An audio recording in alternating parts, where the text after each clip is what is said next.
Most crochet tutorials online make simple projects look way harder than they actually are, and that's keeping a lot of people from realizing they could completely transform their home with nothing but a hook and some yarn. Here's what I want to show you today. Real crochet home decor ideas that genuinely look beautiful and put together, but don't require you to master anything complicated or spend hours and hours on a single project. I'm talking about the kind of stuff that makes people walk into your space and think you hired a designer, when really you just spent a couple of afternoons working on something that cost almost nothing to make. The thing is, a lot of beginner crochet tutorials either show you stuff that looks too basic and plain, or they throw you into patterns that are way too advanced for someone just starting out. There's barely anything in the middle, which is where all the actually good-looking home decor lives. That's the gap I'm closing today, because I genuinely believe that if you can chain and do a single crochet stitch, you have everything you need to make pieces that look expensive and intentional in your home. You just need to know which projects to pick and how to finish them in a way that makes them look professional instead of homemade in a messy way.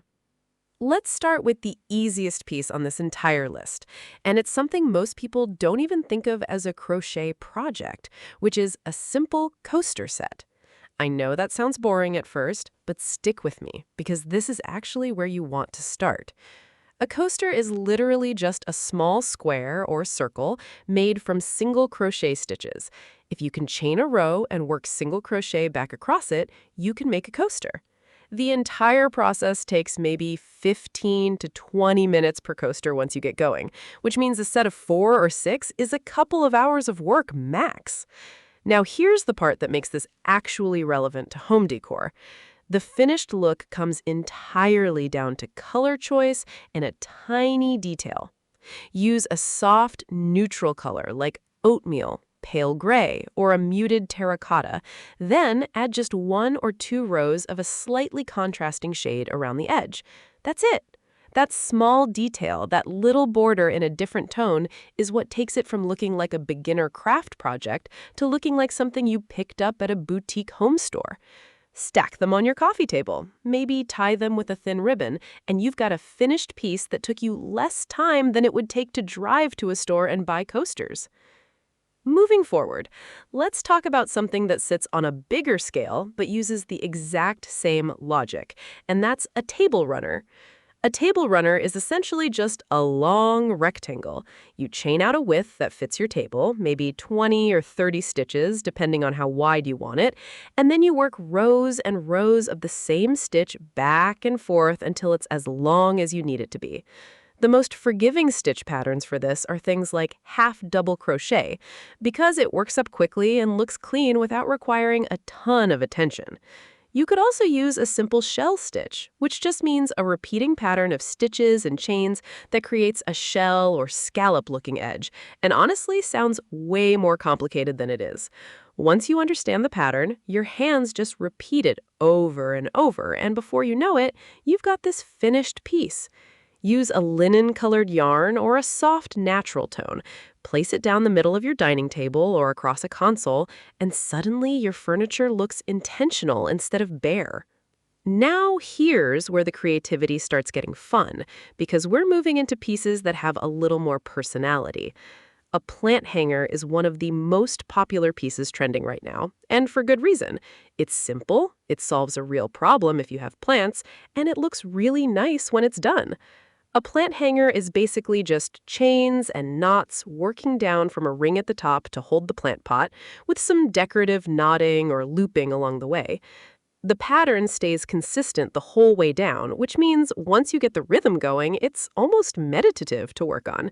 Use a natural fiber yarn like cotton in an off-white or cream color, because those earth tones make plants look better than bright colors do. Hang it in a corner that needs something, or next to a window where it'll catch light, and you've got this soft, organic-looking piece that took maybe 3 or 4 hours, but looks like it took a lot more thought than it did. Let me talk about plant hangers a bit more, because they're genuinely one of the most forgiving pieces for beginners, and they give you such a big visual payoff. The mistake people make is either hanging them too low so they're in the way, or adding too much decorative detail to the bottom, which sometimes makes them look busy instead of elegant. The best plant hangers have a clean look, maybe a little tassel at the very bottom for a finishing touch, but mostly just the simple knots doing all the visual work. If you're not sure about tassels, skip them. Simple is almost always better when you're starting out. Okay, now let's move into something bigger that really shows off your work, and that's a throw blanket. I know I mentioned this in the previous script, but it's important enough that I want to go deeper into it here, because a lot of people skip it thinking it's too much work. But here's the thing. A throw blanket is just rows and rows of the same stitch over and over. There's nothing complicated happening. You're not shaping anything, you're not adding complicated decreases or anything like that.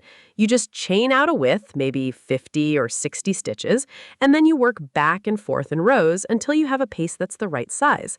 That's literally the whole project. The only thing that makes it take longer is that it takes more yarn and more rows than a smaller project. But the actual skill level is the same as that coaster you made at the beginning. What makes a throw blanket look expensive instead of basic is the texture. Instead of using flat stitches all the way through, mix it up. Do a few rows of simple double crochet, then switch to a texture stitch like a bobble or a waffle stitch for a section. Then go back to smooth stitches. You don't need to know a ton of different stitches for this. Just 2 or 3 different textures layered together makes it look way more interesting. Use a chunky yarn to speed up the process. Stick to neutral colors or maybe a gentle gradient that shifts from one shade to another, and you've got this gorgeous blanket that looks high-end and took less skill than you'd think. Let's talk about wall decor now, because empty walls are one of the biggest opportunities to add personality to a space. The easiest wall hanging for a beginner is honestly just a flat rectangle or oval shape. You chain out a width, work some rows, maybe add a border around the edge, and you're done. The elegance comes from the stitch pattern and the color, not from complexity. A simple mesh stitch, which is just chains and double crochets, creating little gaps, gives you this really nice, open, airy look when it hangs on the wall. It catches light in a pretty way, and it's one of those stitches that looks way more complicated than it actually is. Once you do 2 or 3 repeats of the pattern, you understand it, and you can just zone out and keep going. If you want something with a little more personality, a crochet mandala or circle piece works beautifully as a wall hanging. You start in the center with a small ring, and you work outward in rounds, increasing your stitches as you go so it lays flat instead of curling.